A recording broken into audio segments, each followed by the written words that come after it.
హరే కృష్ణ హరే కృష్ణ అందరికీ.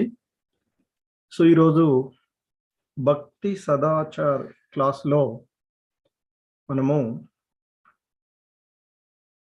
శ్రీల ప్రభుపాదుల వారి యొక్క చరిత్ర గురించి చూస్తూ ఉన్నాము.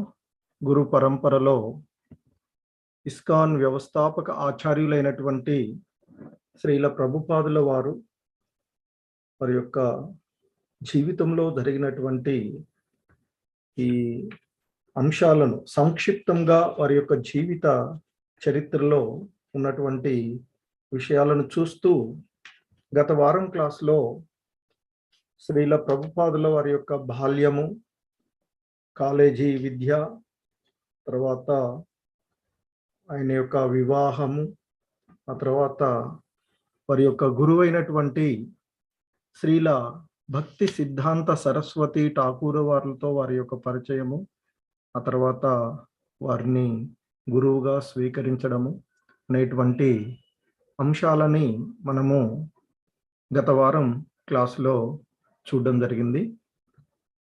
సో గత వారం మనము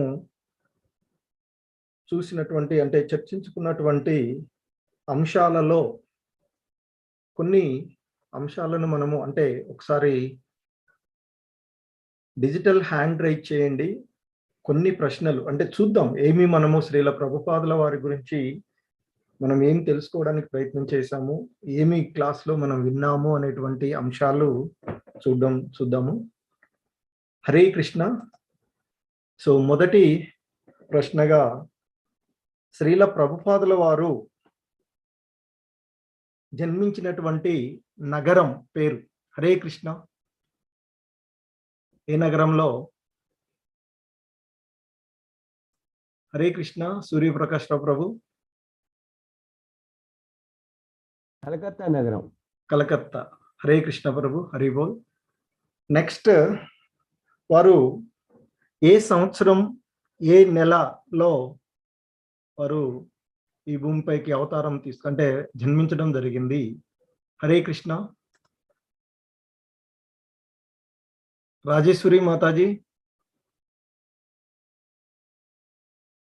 ఇయర్ అండ్ మంత్ శ్రీల ప్రభుపాదుల వారు. Prabhuji Mataji 1900. Prabhuji first question answer చేద్దామని హ్యాండ్ రైజ్ చేశాను ప్రభుజీ. పర్వాలేదు మాతాజీ. హరే కృష్ణ. నెక్స్ట్, సాయి శ్రీ మాతాజీ. 1896 ప్రభుజీ. మంత్ తెలీదు, ఇయర్ గుర్తుంది. ఓకే మాతాజీ. హరే కృష్ణ. ఇంకా ఎవరైనా Prabhuji sir Mataji? Hare Krishna. Rajeshwari Mataji. Month September Prabhuji. Yeah Mataji. September 1 తర్వాత 1896. అలాగే ఆ రోజుకి ఒక ప్రాముఖ్యత ఉన్నటువంటి రోజు. సో ఇస్కాన్లో కానీ మన వైష్ణవ సాంప్రదాయాల్లో కృష్ణ సంబంధమైనటువంటి విషయాల్లో మరొక సంబంధమైనటువంటి రోజు అది. హరే కృష్ణ. హరే కృష్ణ ప్రభుజీ. ప్రభుజీ ఆ రోజు నందుల వారి పుట్టినరోజు ప్రభుజీ. నంద మహారాజు. కాదు ప్రభు. సారీ. హరే కృష్ణ. అయితే మరి శ్రీ రామకృష్ణ ప్రభు, అది నందోత్సవం జరుగుతూ ఉంటుంది. యాక్చువల్గా నందుడు శ్రీకృష్ణ భగవానుడు వచ్చిన తను కుమారుడిగా అక్కడ జన్మించినందుకు నెక్స్ట్ రోజు జరుపుకున్నటువంటి రోజుగా చెప్తారు. మరి నందుడు పుట్టినరోజు అనేటువంటిది. హరే కృష్ణ. హరే కృష్ణ ప్రభుజీ. అదే అనుకున్నాను ప్రభుజీ. నందోత్సవం అని నందుడి ఒకలా పుట్టినరోజు అది జన్మదినం జరిపినటువంటి ఉత్సవము అని విన్నాను. చూద్దాం. అదే ప్రభుజీ మీరు నందోత్సవం చెప్పారు, అది నేను శ్రీకృష్ణ భగవానుడు బాలుడిగా వారి ఇంటికి వచ్చినందుకు ఆ సంతోషంలో నందుడు అక్కడ ఉన్నటువంటి బ్రాహ్మణులను వాళ్ళందరినీ కూడా పిలిచి జరిపినటువంటి ఉత్సవం అని చెప్తారు. ఆ రోజు కృష్ణుని దీవించడానికి వారింటికి అక్కడ ఉన్నటువంటి వారందరూ కూడా వచ్చిన రోజు అని చెప్తారు ప్రభు. ఓకే, చూద్దాం ప్రభు. హరే కృష్ణ. హరే కృష్ణ. శ్రీల ప్రభుపాదుల వారి యొక్క తండ్రి పేరు. హరే కృష్ణ.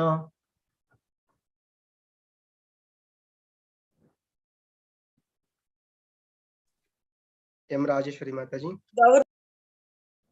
మాతాజీ అన్మ్యూట్ చేసుకోండి మాతాజీ. సారీ. హరే కృష్ణ. గౌర్ మోహన్ డే ప్రభుజీ. యా మాతాజీ, గౌరవ్ మోహన్ డే. హరే కృష్ణ. హరే తల్లి పేరు రజనీ మాతాజీ, రజనీ ప్రభుజీ. హరే కృష్ణ మాతాజీ. ఓకే, హరే కృష్ణ.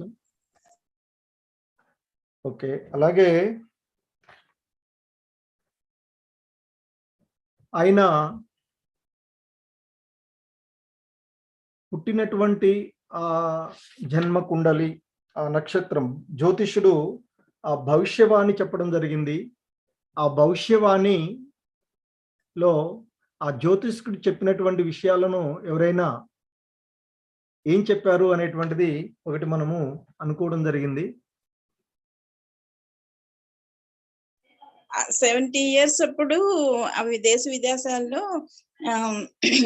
ప్రచారం దేవుని గురించి ప్రచారం చేస్తారని, 108 దివ్య క్షేత్రాలు కట్టిస్తారని చెప్పారు ప్రభుజీ.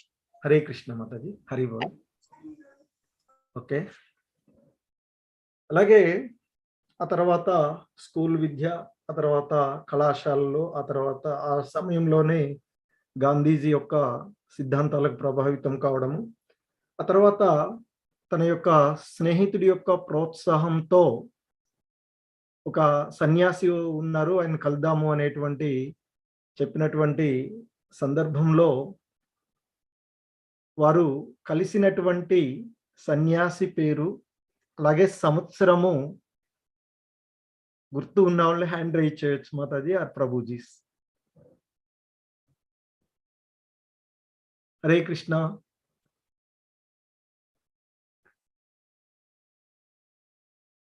రాజేశ్వరి మాతాజీ మీరు ఓకే, అన్ని మీరే చెప్తున్నారు. Okay, Chandravathi Mataji. Hare Krishna Prabhuji. Last class కి రాలేదు, అందుకు నేను మౌనంగా ఉన్నాను. మీరు ఆయన కలుసుకున్న భక్తి సిద్ధాంత సరస్వతి గోస్వామి 1922 అనుకుంటాను ప్రభుజీ. యా మాతాజీ, 1922 భక్తి సిద్ధాంత సరస్వతి. అది జ్ఞాపకం ఉంది ప్రభుజీ.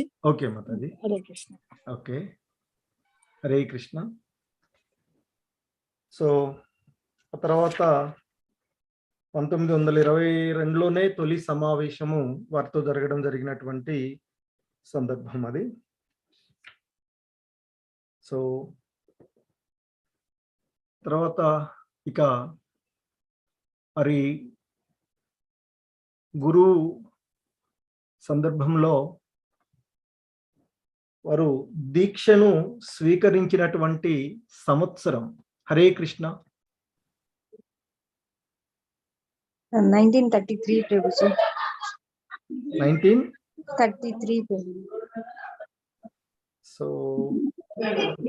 హరే కృష్ణ. దుర్గా మాతాజీ. సేమ్ ప్రభుజీ. 1933 సంవత్సరంలో దీక్షను ఇచ్చారు. 33 ఇచ్చానా 32 చెప్పాను మాతాజీ నేను? 33 ప్రభుజీ. 33 ప్రభుజీ. అదే ఒక ఫిగర్ లోనేమో 33 వచ్చేసింది, మనకి యాక్చువల్ గా అది 32 అనుకుంటాను. 35లో ఆయన ఎప్పుడైనా నీకు ధనం చేకూరితే నీకు ఆ పుస్తకాలను ముద్రించని 35వ సంవత్సరంలో 35లో చెప్పారు. 33 దీక్షను ఇచ్చారు. 32 ఉన్నట్టుంది, చూద్దాం ఒకసారి. ఓకే, హరే కృష్ణ. సో ఆ విధంగా హరి బోల్ అందరికీ హరే కృష్ణ.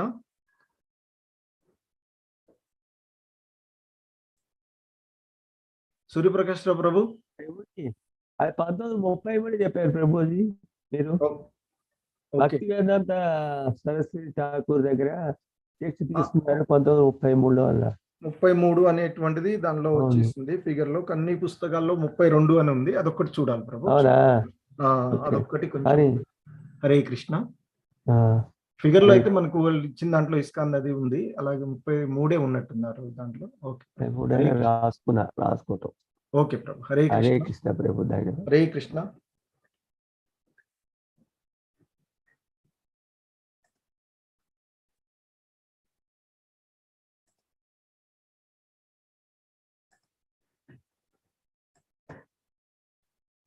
ఎస్ ప్రభుజీ, కొన్ని చోట్ల 32 అని ఉంది ప్రభుజీ. దీక్ష అదే ఇచ్చింది. చూడాలి, అది క్లారిఫికేషన్ చూడాలి మాట. ఓకే. ఎస్ ప్రభుజీ.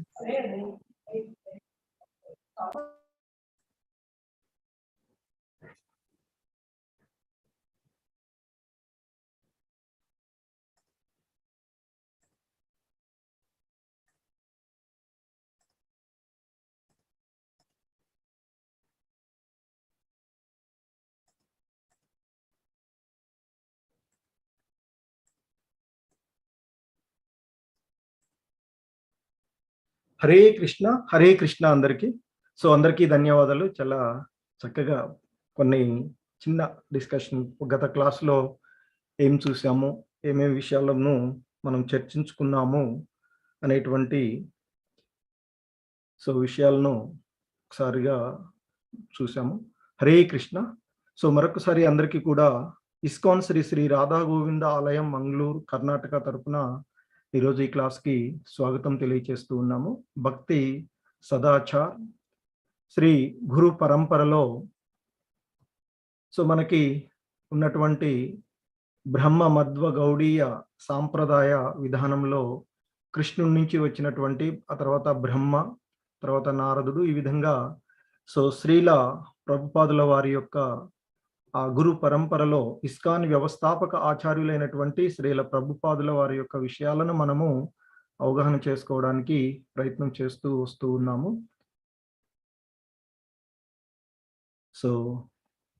అంతర్జాతీయ కృష్ణ చైతన్య సంఘ సంస్థాపక ఆచార్యులైనటువంటి పరమ పూజ్య ఏసి భక్తి వేదాంత స్వామి ప్రభుపాదులకి జై. ఈరోజు ఈ క్లాస్ ప్రారంభించుకునే ముందుగా ప్రార్థన. ఓం అజ్ఞానతిమిరాంధస్య జ్ఞానాంజనశలాకయా చక్షుర్మిలితం యేన తస్మై శ్రీ గురవే నమః. శ్రీచైతన్య మనోభీష్టం స్థాపితం యేన భూతలే స్వయం రూపః కదా మహ్యం దదాతి స్వపదాంతికం. వందేహం శ్రీగురో శ్రీయుతపదకమలం శ్రీగురూన్ వైష్ణవాంశ శ్రీరూపం సాగ్రజాతం సహగణ రఘునాథాన్వితం తం సజీవం సాద్వైతం సావధూతం పరిజన సహితం కృష్ణ చైతన్య దేవం శ్రీ రాధాకృష్ణ పాదాన్ సహగణ లలిత శ్రీ విశాఖాన్వితాంశ. నమో ఓం విష్ణుపాదాయ కృష్ణ ప్రేష్టాయ భూతలే శ్రీమతే భక్తి వేదాంత స్వామి ఇతి నామినే. నమస్తే సారస్వతీ దేవే గౌరవాణి ప్రచారిణి నిర్విశేష శూన్యవాది పాశ్చాత్య దేశతారిణి. హే కృష్ణ కరుణా సింధో దీనబంధో జగత్పతే గోపేశ గోపికా కాంత రాధా కాంత నమోస్తుతే. తప్త కాంచన గౌరాంగీ రాధే బృందావనేశ్వరి వృషభానుసుతే దేవి ప్రణమామి హరిప్రియే. వాంఛాకల్పతరుభ్యశ్చ కృపా సింధుభ్య ఏవ చ పతితానాం పావనేభ్యో వైష్ణవేభ్యో నమో నమః. జయ శ్రీ కృష్ణ చైతన్య ప్రభు నిత్యానంద శ్రీ అద్వైత గదాధర శ్రీవాసాది గౌర భక్త బృంద. హరే కృష్ణ కృష్ణ కృష్ణ హరే హరే హరే రామ రామ రామ హరే హరే. హరే కృష్ణ అందరికీ. శ్రీల ప్రభుపాదుల వారి యొక్క జన్మ బాల్యము, ఆయన చిన్నప్పటి నుండి ఆ రాధా మనోహర్ల యొక్క ఆలయంలో వారు పూజ, ఆ తర్వాత వారి యొక్క విద్య, ఆ తర్వాత ఆధ్యాత్మిక గురువుని వారు కలిసినటువంటి సందర్భము. ఆ తర్వాత వారు శ్రీల ప్రభుపాదుల వారు మొదటి సమావేశంలోనే వారిని యువకులైనటువంటి మీరు, ఇంగ్లీష్ తెలిసినటువంటి యువకులైనటువంటి మీరు ధర్మ ప్రచారాన్ని పాశ్చాత్య దేశాలలోనూ ఎందుకు ప్రచారం చేయకూడదు అని వారు చెప్పినటువంటి సందర్భంగా చెప్పడం జరుగుతుంది. ఆ తర్వాత వారు వ్యాపార కారణాల చేత అభయ్ చరణార ఏవైతే ఉన్నారో మొదటగా తల్లిదండ్రులు ఇచ్చినటువంటి పేరు అభయ్ చరణ్ డే. సో ఆ అభయ్ వారు తన కుటుంబంతో కలిసి అలహాబాద్కు వెళ్ళడము, ఆ తర్వాత అక్కడే వారు భక్తి సిద్ధాంత సరస్వతి వారి దగ్గర తాను దీక్షను స్వీకరించడం, తర్వాత వారికి శిష్యులుగా ఉండడము, తర్వాత భారతదేశంలో ఆయన గడిపినటువంటి సుమారుగా 30 సంవత్సరాలు వారు గడిపారని చెప్తారు. ఆ 30 సంవత్సరాల కాలం అంతటా కూడా తన యొక్క ఆధ్యాత్మిక ఆచార్యులైనటువంటి ఆ భక్తి సిద్ధాంత సరస్వతి వారి యొక్క ఆదేశానుసారంగా కృష్ణ చైతన్యాన్ని ప్రపంచమంతటా కూడా ఎలా ప్రచారం చేయాలి అనేటువంటి ఆలోచనలోనే గడిపారు అని చెప్తారు. ఆ క్రమంలోనే వారు అక్కడ తర్వాత ఒక ఫార్మసీ కంపెనీని ప్రారంభించడము, ఆ తర్వాత ఔషధాల విక్రేతగా పేరు ప్రఖ్యాతులు గాంచడము, తను డబ్బు సంపాదించినట్లయితే వారి యొక్క గురువు గారి ఈ చైతన్యాన్ని, కృష్ణ చైతన్యాన్ని ఏ విధంగా ప్రచారం చేయాలి అనేటువంటి దానికోసం ఆయన ఆ విధంగా తయారు చేయాలి అనేటువంటి ఒక సంకల్పంతో ఉండేవారని చెప్తారు. అలాగే ఆ తర్వాత దీక్ష తీసుకున్న తర్వాత వారి యొక్క గురువు గారి పట్ల చాలా శ్రద్ధతో, వారిని తక్కువగా కలిసినప్పటికీ కూడా వారిపైన ఎంతో శ్రద్ధతో ఉండి వారు ఎటువంటి సందేశాన్ని ఈ భౌతిక ప్రపంచంలో ఇవ్వాలి అని అనుకున్నారు అనేటువంటి దానికోసం వారు ఆలోచించారని చెప్తారు. ఆ సందర్భంలోనే ఆయన గురించి వారి యొక్క 62వ ఆవిర్భావ దినోత్సవంలో శ్రీల ప్రభుపాదుల వారు ఆయన తత్వాన్ని అర్థం చేసుకొని ఒక చిన్న 2 అంశాలు ఒక కవిత చెప్పారు అని చెప్తారు. అదే అక్కడ ఉన్నటువంటి వారందరికీ చూపించడము, అది కూడా తన గురువైనటువంటి సిద్ధాంత సరస్వతుల వారికి కూడా చాలా మంచిగా అనిపించింది అని చెప్తారు.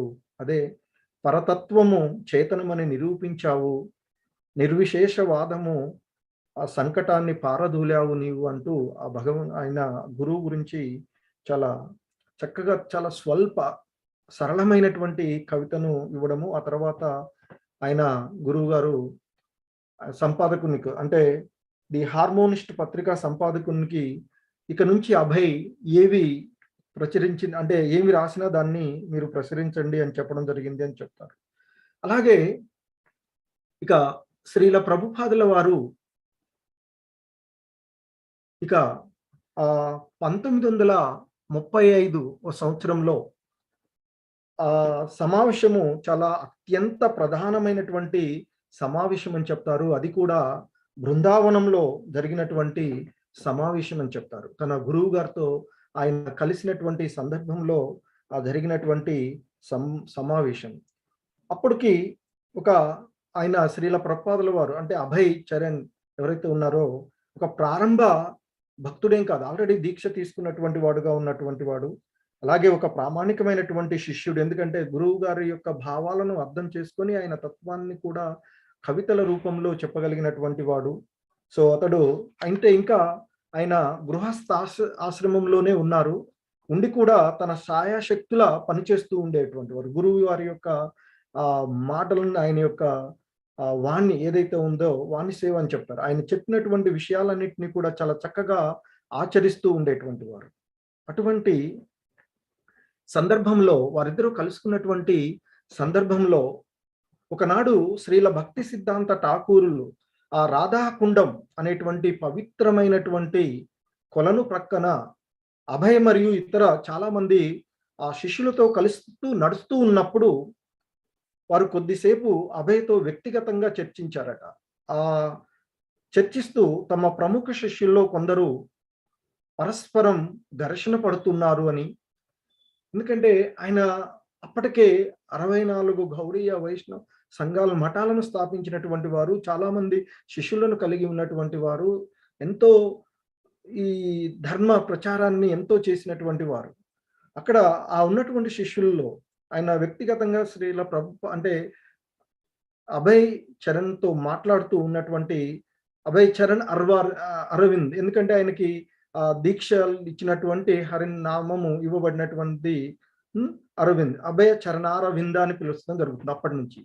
సో ఆ చర్చిస్తూ ఆయన శిష్యుల్లో కొంతమంది పరస్పరం ఘర్షణ పడుతున్నారని, అది తనకు చాలా విచారం కలిగిస్తుంది అని అనడం జరిగిందని చెప్తారు. అలాగే కలకత్తాలోని గౌడీయ మఠం ప్రధాన కార్యాలయంలోని గదులు, ఆ సదుపాయాలు ఎవరు వీటిని ఉపయోగించుకోవాలి అనేటువంటి విషయంపై వారు కలహించుకుంటున్నారు అని, ఇప్పటి నుండే వారు కలహించుకుంటున్న అంటే ఒకరికొకరు కలహాలు ఏర్పడినవని, ఇక ఆధ్యాత్మిక ఆచార్యుడు ఈ లోకాన్ని విడిచిన పిమ్మట వారు ఇంకేం చేస్తారు అనేటువంటి ఒక ఆందోళనతో ఆయన ఉన్నారంట. అభయ్కు ఇక అంటే వాస్తవానికి అక్కడ కలకత్తాలో జరుగుతున్నటువంటి ఆ విషయాలకు ఈ అభయ్ చరణారవింద్కి ఎటువంటి సంబంధం లేనటువంటి విషయం అయినా కానీ ఆ గురువు గారికి సంబంధించినటువంటి విషయాలు కాబట్టి తన శిష్యుడితో ఆయన ఆ విధంగా చెప్పారట.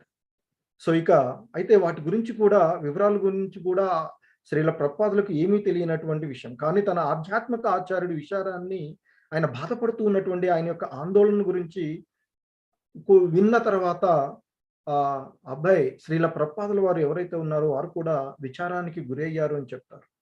ఇంకా ఆ విధంగా ఎంతో విచారంతో ఉన్నటువంటి ఆ భక్తి సిద్ధాంత సరస్వతి వారు ఆ ప్రభుపాదుల వారి యొక్క గురువైనటువంటి వారు ప్రభుపాదుతో అభయ్తో ఇలా అన్నారట, నిప్పు రగులుకున్నది అని.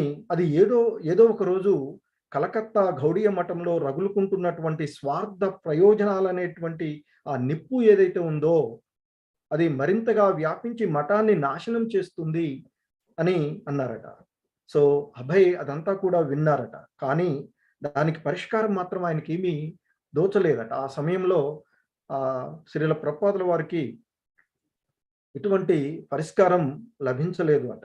ఇంకా ఆ సమయంలోనే శ్రీల ప్రభుపాదుల వారితో గురువుగారు అయినటువంటి భక్తి సిద్ధాంత సరస్వతి గోస్వాముల వారు ఈ విధంగా కూడా అన్నారట ఒక మాట, ధనం కోసం మందిరం గోడలకు అతికించినటువంటి పాలరాళ్లను నిర్మూలిస్తే బాగుంటుంది. నేను అలా చేయగలిగి పుస్తకాలను ముద్రించగలిగితే అది ఎంతో మంచిది అని కూడా అన్నారట. అలాగే ఇంకా ఆ శ్రీల ప్రభుపాదుల వారి గురువు ఇంకా ఇలా ఈ విధంగా కూడా అన్నారట కొన్ని మాటలు, అవన్నీ కూడా చెప్తుంటారు కదా. కొన్ని గ్రంథాలను ముద్రించాలనేది నా కోరిక, నీకు ఎప్పుడైనా ధనం లభిస్తే అంటే నీకు డబ్బు వచ్చినట్లయితే పుస్తకాలను ముద్రించు అంటూ ఆ రాధాకుండ పక్కన నిలబడి నీకెప్పుడైనా ధనం లభిస్తే పుస్తకాలను ముద్రించు అని గురువుగారు పలికిన మాటలు తన హృదయాల్లో నాటుకున్నట్లు అభయ్ గ్రహించారట. సో ఆ శ్రీల ప్రభుపాదుల వారికి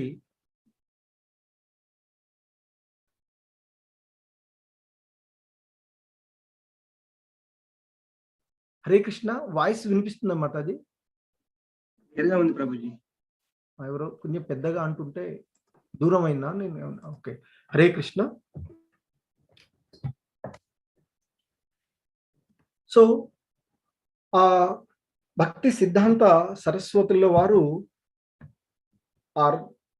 ప్రత్యేకంగా రాధాకుండ పక్కన నిలబడి నీకు ఎప్పుడైనా ధనం లభిస్తే పుస్తకాలను ముద్రించు అని ఆ గురువుగారు చెప్పినటువంటి మాటలు వారి యొక్క హృదయంలో నిలిచిపోయాయి, నాటుకున్నాయి అని ఆ అభయ్ గ్రహించారు అని చెప్తారు శ్రీల ప్రభుపాదుల వారు. సో అందుకే ఆయన ఈ ఆధ్యాత్మిక ఆచార్యులు పూర్వ ఆచార్యులు ఇచ్చినటువంటి ఆ పరంపరలో ఉన్నటువంటి గ్రంథాలను అనేకము గ్రంథాలను వారు తర్జుమా చేయడము, ఆ క్రమంలోనే బ్యాక్ టు గాడ్ హెడ్ కానివ్వండి లేదా భక్తి వేదాంత ట్రస్ట్ ఆయన బుక్స్ వీలైనంత వరకు కూడా వారి యొక్క గురువు గారి యొక్క ఆజ్ఞ మేరకు వారి యొక్క మనసులో ఉన్నటువంటి మాట వారి యొక్క ఆందోళనను గ్రహించినటువంటి అభయ్ చరణారవింద్ తన గురువు గారిని యొక్క సంకల్పాన్ని నెరవేర్చడానికి ఆయన భవిష్యత్తు ఇక్కడ ఎన్నో పుస్తకాలని, ఎన్నో ఆధ్యాత్మిక గ్రంథాలని తర్జుమా చేయడము, వారే రచనలు చేసి వాటిని ముద్రించడం చేసినటువంటి వారు. అలాగే 1936 డిసెంబర్ నెలలో శ్రీల భక్తి సిద్ధాంత సరస్వతుల వారు ఈ మార్త్యలోకం నుండి తిరోభవించారు. సో వారు తిరోభవించడానికి ముందు, అంటే ఈ భౌతిక ప్రపంచాన్ని వారు వదిలి వెళ్ళి ఆ గోలోక బృందావనాన్ని చేరుకోవడానికి ఒక నెల రోజుల ముందు అభయ చరణారవింద వారికి ఒక లేఖ రాశారట గురువు గారికి. ఏంటంటే, గృహస్థుడిగా తాను ఆధ్యాత్మిక ఆచారాన్ని పూర్తిగా సేవించుకోలేకపోతున్నట్లుగా భావిస్తూ తాను ఇంకను ఏం చేయాలో తెలుసుకోవాలనుకుంటున్నాను అంటూ, నేను చెయ్యగల ప్రత్యేకమైనటువంటి సేవ ఏదైనా కలదా అని ప్రశ్నిస్తూ అంటే తెలుసుకోవడానికి, ఇక్కడ ప్రశ్నించడం అంటే మనకి భగవద్గీతలో శ్రీకృష్ణ భగవానులు వారు కూడా చెప్తారు, గురువుని ఆశ్రయించి వినమ్రంగా ఆయనని ప్రశ్నలు అడుగుతూ ఆయనకు సేవ చేస్తూ జ్ఞానాన్ని పెంపొందించుకోమని చెప్తున్నారు. సో అదే ఇక్కడ శ్రీల ప్రభుపాదుల వారు చేస్తున్నటువంటి విషయం. నేను చేయగల ప్రత్యేకమైనటువంటి సేవ ఏదైనా కలదా అని వారు తన గురువు గారైనటువంటి భక్తి సిద్ధాంత సరస్వతి గారికి లెటర్ రాశారట. వారు రాసిన తర్వాత 2 వారాల అనంతరం తిరిగి సమాధానం వచ్చిందట. ఆ సమాధానం ఈ విధంగా ఉన్నది అని చెప్తుంటారు. బెంగాలీ మరియు హిందీ భాషలు రాని వారికి మన భావాలను మరియు సిద్ధాంతాలను గురించి ఆంగ్లంలో నీవు వివరించగలిగినటువంటి సంపూర్ణ విశ్వాసము నాకు కలదు. నీకు మరియు శ్రోతలకు కూడా ఇది ఎంతో మేలు కలిగించును. నీవు ఆంగ్ల భాషలో మంచి ప్రచారకుడు కాగలవనే పూర్తి విశ్వాసము నాకు కలదు అంటూ శ్రీల భక్తి సిద్ధాంత సరస్వతి వారి దగ్గర నుండి వారికి తిరిగి సమాధానము వచ్చినటువంటిది ఆ సారాంశం ఈ విధంగా ఉంది అని చెప్తారు. అంటే ఇక్కడ సాధారణంగా ఎక్కువగా ఉన్నటువంటి గ్రంథాలన్నీ కూడా ఆ బెంగాలీ హిందీ భాషల్లోనే ఉన్నటువంటివని, అయితే ఇవన్నీ కూడా ఆ సిద్ధాంతుల వారు, భక్తి సిద్ధాంత సరస్వతుల వారు, అంతకు ముందు ఉన్నటువంటి వారు రచించినటువంటి ఈ బెంగాలీ మరియు హిందీ భాషల్లో ఉన్నటువంటి వీటినన్నిటినీ కూడా ఇతర భాషలలో, సో అప్పటికి ఎక్కువగా ఆ ఉత్తర భారతదేశంలోనే కృష్ణ సంబంధమైనటువంటి విషయాల్లో ప్రాచుర్యం ఎక్కువగా ఉంటుందని చెప్తారు. అందుకనే ఇవన్నీ కూడా ఇతర ప్రాంతాలకు, భారతదేశంలోని ఇతర ప్రాంతాలకు, ముఖ్యంగా ఆయన చెప్పినటువంటిది హిందీ మరియు బెంగాలీ భాషలు కాకుండా ఇతర భాషలలో వారికి నీవు ఈ తత్వాన్ని, ముఖ్యంగా ఆంగ్ల భాషల్లో ఈ తత్వాన్ని, అంటే ఈ భగవత్ పరతత్వాన్ని నీవు ఆ చైతన్య మహాప్రభువుల వారి యొక్క సంకల్పము నెరవేర్చగలవు అనేటువంటి సంపూర్ణ విశ్వాసము నాకు కలదు. అది నీవు ఆ విధంగా చేసినట్లయితే అది నీ ద్వారా ఈ ప్రపంచంలో ఉండేటువంటి వారందరికీ కూడా, శ్రోతలందరికీ కూడా, అంటే వినబడేటువంటి వారందరికీ కూడా చాలా ఉత్తమమైనది అవుతుంది, అది మేలు కలిగిస్తూ ఉంటుంది. నీవు ఆంగ్ల భాషలో మంచి ప్రచారకుడు కాగలవు అనేటువంటి నా యొక్క పూర్తి విశ్వాసము అనేటువంటి ఒక సమాధానం వారికి వచ్చింది అని చెప్తారు. అయితే అప్పుడు అభయ శరణారవింద వారు గ్రహించినటువంటి అంశం ఏంటంటే, 1922వ సంవత్సరంలో శ్రీల భక్తి సిద్ధాంతుల వారు తమ తొలి సమావేశంలో తనకి ఇచ్చినటువంటి ఆదేశం ఇదేనని శ్రీల ప్రభుపాదుల వారు వెంటనే గ్రహించారు అని చెప్తారు. ఇప్పుడు అతనికి తన జీవిత విషయంలో అంటే ఎట్టి సందేహం లేకుండా ఎప్పుడైతే గురువు గారి దగ్గర నుండి సమాధానం వచ్చిందో, ఆ వచ్చినటువంటి సమాధానము ద్వారా వారు తన యొక్క భవిష్యత్తుని నిర్ణయించుకున్నారు. తన యొక్క లక్ష్యాన్ని గురువు ఆజ్ఞ ప్రకారంగా, గురువు తన మొదటి సమావేశంలోనే ఏదైతే అంశాన్ని వారి దగ్గర నుండి తన శిష్యుడైనటువంటి వారి దగ్గర నుంచి గ్రహించాడో అదే విషయాన్ని మరలా ఆయన దీక్ష తీసుకున్న తర్వాత మరల అంటే దాదాపుగా 22 తర్వాత 36 వరకు, అంటే దాదాపుగా 14 సంవత్సరాల తర్వాత కూడా భక్తి సిద్ధాంత సరస్వతుల వారు అదే విషయాన్ని ప్రస్తావించడం ద్వారా తొలి సమావేశంలో వారు ఏదైతే విషయాన్ని చెప్పారో ఆ విషయం యొక్క తత్వము శ్రీల ప్రభుపాదుల వారికి బోధపడింది అని, సో కాబట్టి వారు ఆ లెటర్ ద్వారా తన యొక్క లక్ష్యాన్ని నిర్ణయించుకున్నారని చెప్తూ ఉంటారు. అలాగే ఎప్పుడైతే ఇక వారు ఈ భౌతిక ప్రపంచాన్ని వదిలివేసి వెళ్ళారో 1936 సంవత్సరంలో శ్రీల భక్తి సిద్ధాంత సరస్వతులు వారు చెప్పినట్లుగానే మఠంలో నిప్పు రగులుకున్నది అని చెప్తారు. మఠాల్లో ఆ నాయకత్వము వారసత్వం విషయంలో ఆ శిష్యులు ఘర్షణ పడ్డారు అని, క్రమేపీ ఆ ఘర్షణ పెరిగి చట్టబద్ధమైనటువంటి మఠాధిపత్యము ఎవరిది అనేంత వరకు వెళ్ళింది అని చెప్తారు. సో వాస్తవానికి అంతకు ముందే భక్తి సిద్ధాంత సరస్వతుల వారు ఒక 12 మందితో ఒక కమిటీని ఏర్పాటు చేసుకోమని వారు చెప్తారు. కానీ ఆ శిష్యులలో వచ్చినటువంటి స్వార్థపూరితమైనటువంటి ఆధిపత్య పోర్ల ద్వారా ఇక ఈ ఆయన యొక్క కోరిక ఏదైతే ఉందో అది నెరవేరలేదు. ఆ విషయాన్ని వారు ముందే గ్రహించి శ్రీల ప్రభుపాదుల వారితో కూడా చెప్పడం జరిగినటువంటిది. సో వెంటనే ఇక ఆ గృహస్థ వ్యాపారవేత్త అయినటువంటి అభయ్ చరణారవింద్ ఎవరైతే ఉన్నారో ఆ మఠం కార్యకలాపాల్లో అతి తక్కువగా పాల్గొనేటువంటి వారు అంతకు ముందు వరకు. కాబట్టి ఇక ఆ సందర్భంలో అది ఆయన ఎక్కువగా ఈ గొడవలలో పాల్గొనలేదని చెప్తారు. అందుకని ఆ ఘర్షణలకు వారు దూరంగా ఉన్నారు. ఎందుకంటే ఎక్కువగా ఆయన ఆ మఠ కార్యక్రమాల్లో కాకపోతే గురువు గారి యొక్క ఆజ్ఞ ప్రకారం గురువు గారి యొక్క ఉద్దేశాలను అర్థం చేసుకొని ప్రచారం విషయంలో ఆలోచించారు తప్ప అక్కడ మఠ విషయాల్లో ఎక్కువగా పాల్గొనలేదు. కాబట్టి వారు ఎప్పుడు ఈ ఘర్షణలో వారు దూరంగా ఉండిపోయారు అని చెప్తారు. ఇక ఆ శిష్యులు ఆ సిద్ధాంత సరస్వతి గారి శిష్యులు పరస్పరము చేసుకొని ఆ గొడవలు చాలా పెద్దగా అయ్యాయి. ఇక దానికి చూసినటువంటి ఆ సంస్థ ముద్రణాలయం పతనం చెందడము, ఆ గురువు గారు చేసినటువంటివన్నీ కూడా పతనం కావడాన్ని చూసి ఆయన ఎంతో ఆవేదన చెందారు అని చెప్తారు.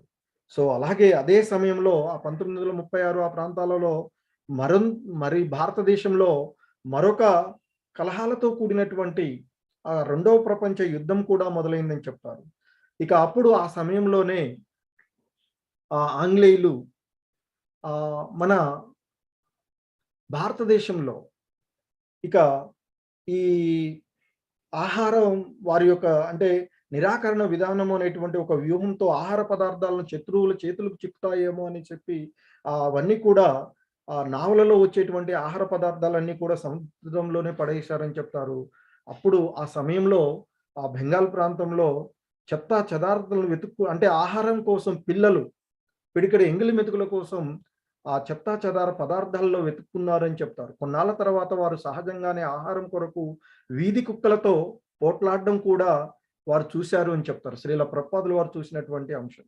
ఆ దృశ్యాలన్నీ కూడా కలకత్తా నగర వీధుల్లో కనిపించడం సామాన్యమైనటువంటి దృశ్యాలు అయిపోయినాయట. కానీ ఆ సమయాల్లో అవన్నీ చూస్తున్నటువంటి అభయ్ చరణారవింద్కు ఆధ్యాత్మకు గురువు నుంచి గ్రహించినటువంటి బోధనల నుండి కరువు కాటకాల వలన కలిగేటువంటి ఆవేదనలను గ్రహించగలిగారు అని చెప్తారు. దైవ నిర్ణయం వల్ల భూమిపై తగినంత ఆహారము ఉత్పత్తి అవుతున్న మానవుడు దురాశ నిర్వహణ లోపముల కారణంగానే ఈ కష్టం. అంటే ఈ భౌతిక ప్రపంచంలో ఆధిపత్యం చెలాయించాలి అనేటువంటి ఒక భావనల కారణంగానే ఇదంతా జరుగుతుంది. కానీ ఆ భగవంతుడు మనకి కావలసినవన్నీ కూడా సమృద్ధిగా ఇస్తూ ఉన్నాడు. కానీ దాన్ని మనం దుర్వినియోగపరుస్తూ ఉన్నాము. మానవుడు దురాశ నిర్వహణ లోపము ఈ కష్టాలకు కారణమవుతుంది అని. అలాగే శ్రీల భక్తి సిద్ధాంత సరస్వతి ప్రపంచంలో దేనికి కొరత లేదు, కేవలము కృష్ణ చైతన్యమే కొరత అని చెప్తూ ఉండేవారు. ఆ విషయాలన్నీ కూడా మననం చేసుకుంటూ పూర్వం కంటే కూడా ఇప్పుడు ఇంకా కావలసినటువంటిది ఈ ఆధ్యాత్మికమైనటువంటి దృష్టి, ఈ కృష్ణ చైతన్యమే అవసరము అనేటువంటి ఆయన భావించి ఆ కృష్ణ చైతన్యాన్ని ప్రచారం చేయడానికి, తన గురువు గారి ఆజ్ఞను పాటించడానికి ఆయన ఇక ఈ ఆధ్యాత్మిక విషయాలని అక్కడ ఉన్నటువంటి ప్రజలందరికీ కూడా తెలియచేయాలి. ప్రతి వ్యక్తికి ప్రతి విషయం అందరికీ కూడా అందాలి. ఎందుకంటే ఇక్కడ ఈ చైతన్యం కృష్ణ చైతన్యము లోపించడం కారణంగానే ఈ జీవులందరూ కూడా ఆధిపత్యం కోసం ఈ భౌతికమైనటువంటి విషయాలలో దురాశ నిర్వహణ ద్వారానే ఈ విధమైనటువంటి కష్టాలకు కారణమవుతుంది కనుక అని ఇక ఈ విషయాలను ఆధ్యాత్మికమైనటువంటి విషయాలను ప్రచారం చేయడానికి కలకత్తాలో ఉన్నటువంటి తన ఇంట్లోనే ముందు గదిలో ఆయన ఒక పత్రికను ప్రారంభించారు అని చెప్తారు. సో అలాగే దానికి రూపకల్పన చేయడము, వ్యాసాలను రచించడము, సరిదిద్దుకోవడం, ప్రూఫ్ రీడింగ్ చేసుకోవడము, ఆ తర్వాత అవసరమైనటువంటి వ్రాత ప్రతులను టైప్ చేసుకోవడం వంటి వాటన్నిటిని కూడా ఆయనే చేసేవారు అని చెప్తారు. అలాగే తన పత్రికకు బ్యాక్ టు గాడ్ హెడ్, భగవద్ దర్శనము అనేటువంటి పేరు పెట్టారు అని చెప్తారు. పరమపూజ్య శ్రీమద్ భక్తి సిద్ధాంత సరస్వతి గోస్వామి ప్రభుపాదుల వారి యొక్క ప్రత్యక్ష ఆదేశానుసారము వారు ఈ పత్రిక స్థాపించబడింది అని వారి యొక్క ప్రకటనలో ఆ పత్రిక వెలువడింది అని చెప్తారు.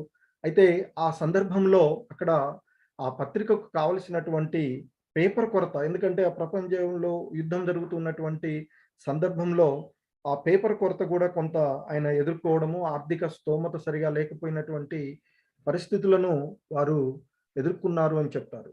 అయితే ఆయన 1940వ దశకంలో ప్రపంచానికి సంబంధించినటువంటి బహుత్తరమైనటువంటి జాతీయ సంఘటనలు ఎన్నో కూడా భారతదేశంలో నెలకొన్నాయి అని చెప్తారు. అయితే 1947లో భారతదేశంలో మనకి చిరకాల వాంఛ అయినటువంటి, అంటే జనాలు భౌతిక ప్రపంచంలో ఉండేటువంటి వాంఛ అయినటువంటి స్వాతంత్రం లభించింది అని చెప్తారు. అయితే ఈ జాతీయ ఆనందం పొందిన వెంటనే తిరిగి మరలా భారత్ పాకిస్తాన్ల విభజన, అంటే హిందూ ముస్లింల ఈ భావనలు మళ్ళీ మొదలైనవి అని చెప్తారు. అలాగే దానికి ముందు ఆయన కూడా ప్రారంభంలో 19వ దశకంలో తన భార్య కుమారుడు కూడా ఈ కృష్ణ చైతన్యాన్ని బోధించడానికి వారు కూడా చాలా ప్రయత్నం చేశారు అని చెప్తుంటారు. అయితే ఇక స్వాతంత్రం వచ్చిన తర్వాత ఇక్కడ ఉండేటువంటి పరిస్థితులలో కృష్ణ చైతన్యము లోపించినటువంటి కారణంగా ఇక్కడ మరలా ఆ మతపరమైనటువంటి అల్లర్లు భారతదేశంలో చెలరేగాయని చెప్తారు. ఒకవైపున హిందువులు, మరొక వైపున ఆ ముస్లింలు కొట్లాడుకోవడము, హతులు కావడం జరిగేదని చెప్తారు. సో ఇక ఈ శాంతి స్థాపన చేయడంలో ప్రభుత్వాలు చాలా విఫలమయ్యేటువంటి పరిస్థితులలో వారు చేసేటువంటి వాగ్దానాలపైన విశ్వాసం లేనటువంటి అభయ్ ఆధ్యాత్మికమైనటువంటి విషయాల ద్వారానే ఈ శాంతి జరుగుతుంది, ఈ జనులందరూ కూడా సుఖంగా జీవించగలరు అనేటువంటి భావనతో మరలా ఆయన బ్యాక్ టు గాడ్ హెడ్ ను నిర్విరామంగా ప్రచురించడానికి కావలసినటువంటి డబ్బు సమకూర్చడం, ఆయన రచనను కొనసాగించాలంటే డబ్బు కావాలనేటువంటి దాంతో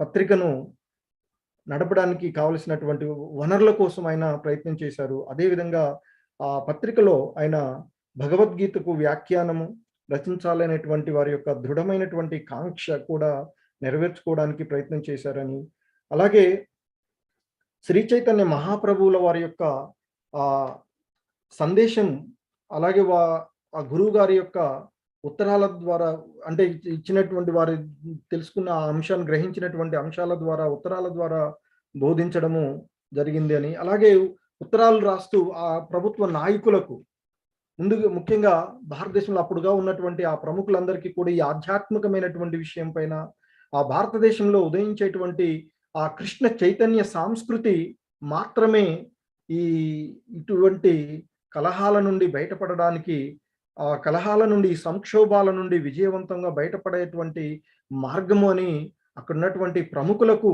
వారు అనేక లేఖలు రాశారు అని చెప్తారు.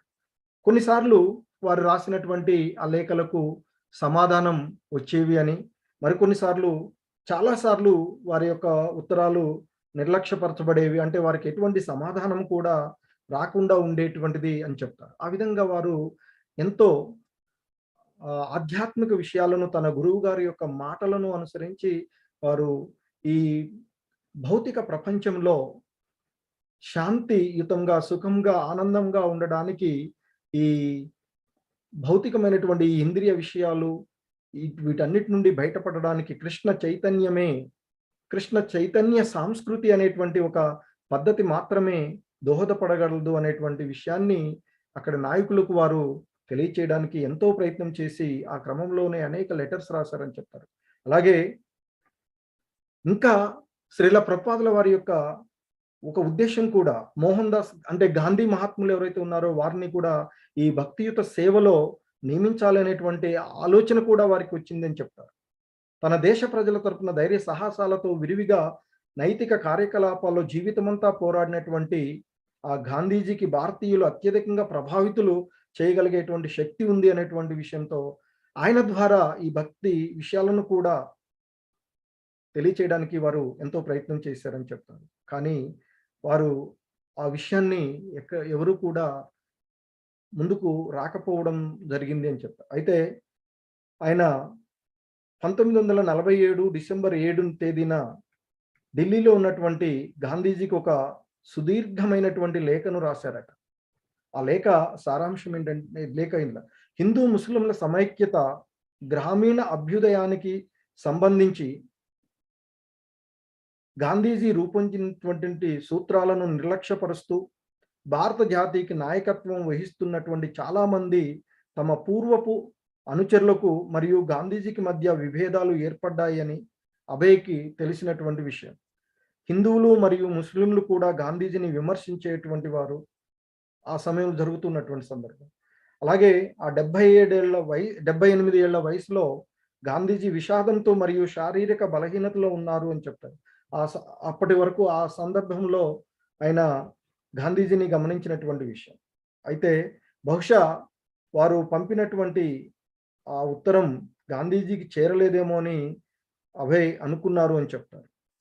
ఎప్పటికీ కూడా ఆయనకి సమాధానం రాలేదు అని చెప్తారు. అయితే ఆయన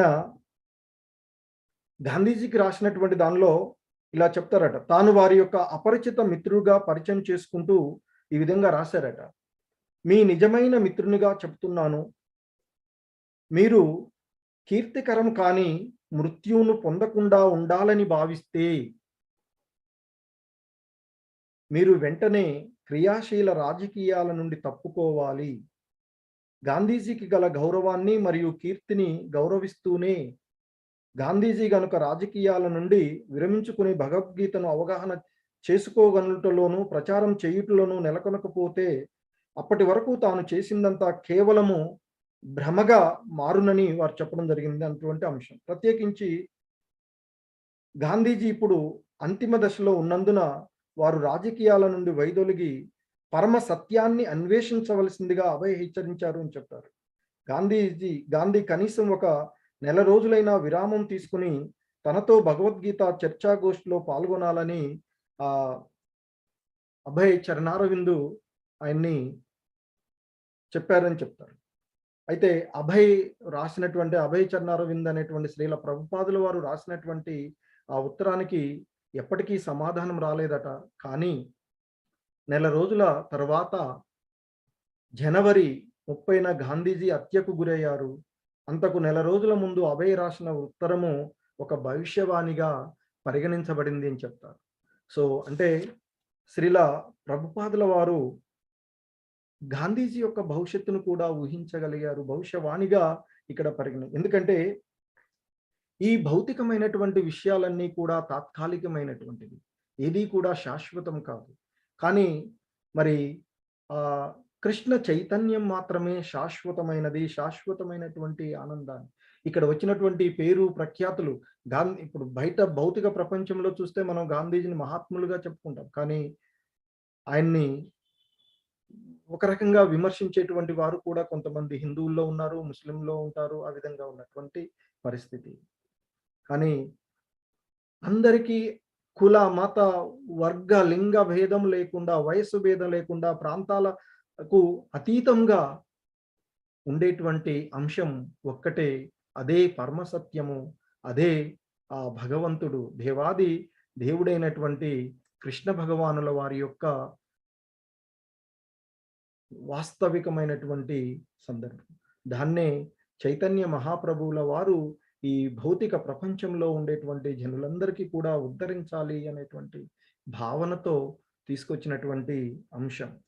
సో ఇక ఆ విధంగా వారు ఆధ్యాత్మిక విషయాలనే కాకుండా పరిస్థితులు ఆ అక్కడ ఉన్నటువంటి ఆ కాల క్రమంలో ఉన్నటువంటి సాంఘికమైనటువంటి పరిస్థితుల పైన కూడా వారి యొక్క ప్రభావం చాలా ఎక్కువగానే ఉంది అని ఈ విషయం ద్వారా మనం తెలుసుకోవాల్సినటువంటి. ఎందుకంటే గాంధీజీ యొక్క అంటే ఆయనకి జరగబోయేటువంటి దాన్ని కూడా, ఎందుకంటే జనులలో ఎక్కువగా ప్రభావితం చేయగలిగేటువంటి వారు ఈ భగవద్గీత వంటి వాటిని ప్రచారం చేసినట్లయితే అది మానవాళికి ఎంతో ఉపయోగము పడుతుంది అనేటువంటి ఒక ఉద్దేశంతోనే వారు ఒక నిజమైన, మనకి భగవద్గీతలో కృష్ణ భగవానులు వారు చెప్తారు, భగవంతుడే మనకి సహృదయమైన నిజమైనటువంటి స్నేహితుడు, నేనే నా భక్తులకు నిజమైనటువంటి స్నేహితులు అని చెప్తుంటారు. సో ఇక్కడ శ్రీల ప్రభుపాదుల వారు కూడా ఆయన్ని, గాంధీజీని సంబోధిస్తూ మీ నిజమైనటువంటి మిత్రుడిగా చెప్తూ ఉన్నాను అని చెప్తున్నారు.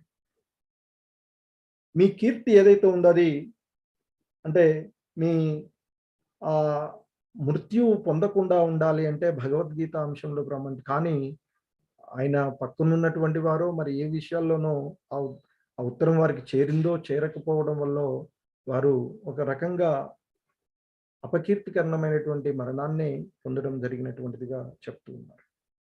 ఇక మరలా వారు 1956వ సంవత్సరంలో ఈ తన యొక్క పత్రిక ఏదైతే ఈ ఆధ్యాత్మిక విషయాలను కృష్ణ చైతన్యం ఏదైతే ఉందో, అలాగే చైతన్య మహాప్రభువుల వారి యొక్క మార్గదర్శకాలు, ఈ మానవాళికి ఉపయోగపడేటువంటి అంశాలు ఏవైతే ఉన్నాయో వాటన్నిటినీ కూడా ప్రచారం చేయడానికి, అలాగే తన గురువు గారు తనకి ఇచ్చినటువంటి బాధ్యతను నెరవేర్చడానికి మరలా వారు 1956లో ప్రారంభించినటువంటి ఆ అబ్బాయి బ్యాక్ టు గాడ్ హెడ్ అనేటువంటి మ్యాగజైన్ ఏదైతే ఉందో దాన్ని ఆ ఢిల్లీలోనే పంపిణీ అంటే ప్రచురించడము, పంపిణీ చేయడం అనేటువంటిది మొదలుపెట్టారు అని చెప్తారు. అభయ రచనలను చేయటము మరియు ప్రచారం చేయటం వాటిలో నిమగ్నమైన కొలది అతని వ్యాపారము, కుటుంబ వ్యవహారాలు క్షీణించసాగాయని చెప్తారు. ఎందుకంటే ఇక అంతకుముందు ఆయన ఆ ఫార్మసీ కంపెనీ పెట్టేయడము, దాంట్లో విధంగా నడుపుతూ వచ్చినటువంటి వాడు. అయితే శ్రీమద్ భాగవతంలో శ్రీకృష్ణుడు తెలిపినటువంటి ఒక శ్లోకం ఇక్కడ మనకు చెప్తున్నారు, తనకు అన్ని విధాల వర్తిస్తుంది అని వారు భావించారు అని చెప్తారు. ఏంటంటే, నాకు ఎవరి పట్లైనా అసాధారణమైన అనుగ్రహం కలిగినప్పుడు నేను అతని భౌతిక సంపదలన్నింటినీ హరించి వేస్తాను. నిరుపేదగా మరియు అదృష్టహీనునిగా మారిన అతని మిత్రులు మరియు బంధువులు తిరస్కరిస్తారు. అప్పుడు అతనికి శ్రీకృష్ణుడే దిక్కు. అలహాబాదులోని అభయ్ వ్యాపారము అప్పులకు గురైంది. అప్పుడు వారు లక్నోలో ఒక కారాగారాన్ని తెరుచుకోవడానికి ప్రయత్నం చేశారని చెప్తారు. తొలుత అది కొంత లాభదాయకంగా కనిపించిన చివరికి అందులో కూడా నష్టాలు రావడము, దానిని కూడా మూసివేయవలసింది వచ్చిందని చెప్తారు. ఆ విధంగా కృష్ణ భగవానుడు తెలియచేసినట్లుగా తన యొక్క శుద్ధ భక్తులు, తనకు అత్యంత ప్రియమైనటువంటి భక్తులు, వారిని అనుగ్రహించడానికే, అంటే ఆ భగవంతుడికి ఎవరి పట్లైనా అసాధారణమైనటువంటి అనుగ్రహం కలిగినప్పుడు వారి యొక్క భౌతిక సంపదలన్నింటినీ కూడా హరించి వేస్తారు అంటే, మనం అప్పుడప్పుడు అనుకుంటాం నేను నిత్యము పూజలు చేస్తూ ఉన్నాను, కానీ ఆ భగవంతుడు నాకే కష్టాలు ఇస్తున్నాడు, మరి ఏమి చేయట్లేదు, నా పక్కవాడు ఎంతో సంతోషంగా ఉంటున్నాడు అనేటువంటి ఒక భావనల్లో కూడా ఉంటాం. కానీ భాగవతం మనములో ఆ భగవంతుడు చెప్పినటువంటి అంశాన్ని గుర్తు చేసుకున్నట్లయితే మనకు కలిగేటువంటి ఏది కూడా కష్టంగా మనం భావించడం ఆ భగవంతుని యొక్క అనుగ్రహమే. ఆ అనుగ్రహం ద్వారానే మనం ఈ భౌతిక ప్రపంచంలో ఈ ఉండేటువంటి అంటే భౌతికమైనటువంటి విషయాలు, ఈ సంపదలు ఇవి వచ్చేటువంటి, అలాగే మనకు భగవద్గీతలో చెప్తారు సుఖాలు దుఃఖాలు అనేటువంటివి జీవిత క్రమంలో వచ్చిపోయేటువంటివి.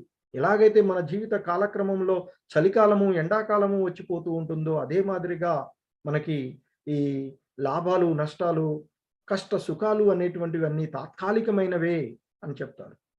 సో ఇక్కడే ఇక ఆ విధంగా ఆయన అన్నిటినీ కూడా ఈ భౌతికమైనటువంటి సంపదలన్నింటినీ కూడా హరించి వేస్తారు.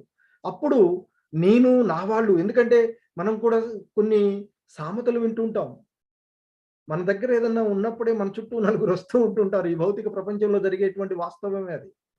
కానీ ఏవి లేనప్పుడు మనల్ని ఎవరు కూడా అంతగా పట్టించుకోరు. సో భగవంతుడు కూడా అదే చెప్తూ ఉన్నారు ఇక్కడ. ఎప్పుడైతే ఆ భగవంతుడు ఈ భౌతిక సంపదలన్నిటినీ కూడా తీసివేస్తాడో అప్పుడు ఇక ఆ బంధువులు, తర్వాత ఆ మిత్రులు అనేటువంటి చెప్పబడి మన చుట్టూ ఉండేటువంటి వారందరూ కూడా దూరం అవుతారు అని చెప్తారు. అప్పుడు ఇక మనకి భగవద్గీతలో కూడా చెప్తారు, ఆపదలలో ఉన్నటువంటి వారు, సంపదలను కోరుకునేటువంటి వారు, జిజ్ఞాసువులు, జ్ఞానులు అనేటువంటి నలుగురు నన్ను దరిచేరుతారు అని. సో ఈ విధంగా ఆ భగవంతుడు అనుగ్రహం ద్వారానే ఆపదలు మనకు సృష్టించబడతాయి. తద్వారా ఆ భగవంతుడిని మనం గుర్తు చేసుకునేటువంటి అవకాశం కలుగుతుంది. సో ఆ క్రమంలోనే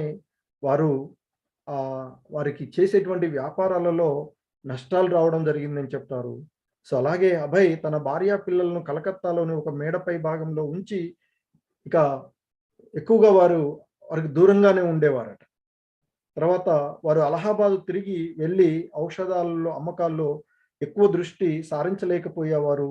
ఇక వారికి ఎక్కువగా ప్రచారం పట్లనే, గురువు గారు ఇచ్చినటువంటి ఆ ప్రచారం పట్లనే ఆసక్తి ఎక్కువగా ఉండేదని చెప్తారు. అలాగే ఇంకా వారు చేసినటువంటి క్రమంలో ఝాన్సీ నగరంలో అభయ్ ఔషధాలను కొనుగోలు చేసేటువంటి ఖాతాదారుడైనటువంటి వైద్యుడు ఆ గీతా మందిరంలో ప్రసంగించమని వారిని ఆహ్వానించగా అభయ్ అందుకు ఆనందంగా అంగీకరించారట. వారు ప్రసంగం చేశారు అని చెప్తారు ఆ దాంట్లో.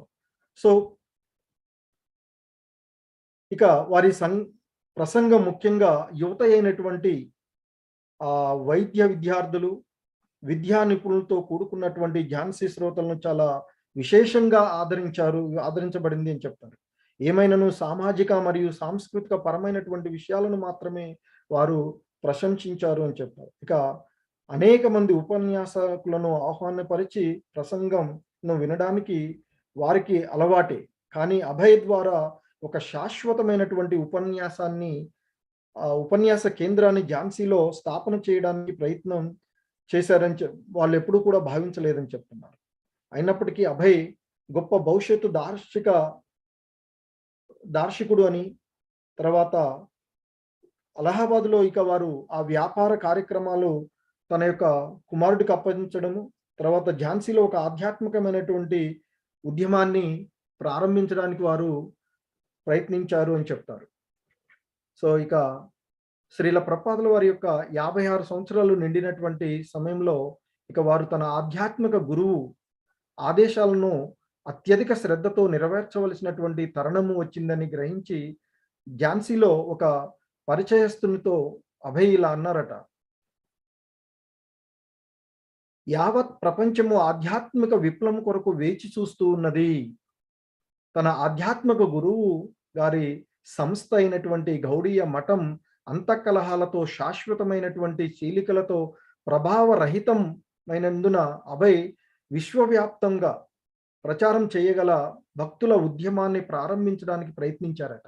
ఆ సమయంలో వారు తన వద్ద ఒకరిద్దరి కంటే ఎక్కువ మంది క్రియాశీల కార్యకర్తలు లేనప్పటికీ కూడా ఆ పాతపడినటువంటి ఒక మందిరాన్ని కేంద్రంగా చేసుకుని వారు ఆకాంక్షించి ఆధ్యాత్మిక ఐక్యరాజ్య సంస్థన స్థాపించడానికి వారు కృషి చేశారని చెప్తారు. వారు ఇక ఏదైతే వారు అధికార పత్రాన్ని ఒకటి తయారు చేసి ఆ లీగ్ ఆఫ్ డివోటీస్ అంటే భగవద్భక్తుల సంఘముగా ఆ ఉద్యమాన్ని చట్టబద్ధంగా నమోదు చేసుకున్నారట. మొదటగా వారు నమోదు చేసినటువంటి ఈ పత్రం ఇది. ఇక శ్రీల ప్రభుపాదుల వారి యొక్క వ్యవహారాల్లో నెలకొని ఉండగా ఇక వారి యొక్క వ్యాపారానికి సంబంధించినటువంటి విషయాల్లో ఒక వార్త వినడం జరుగుతుంది. పోస్ట్ తంతి వార్త వచ్చిందట.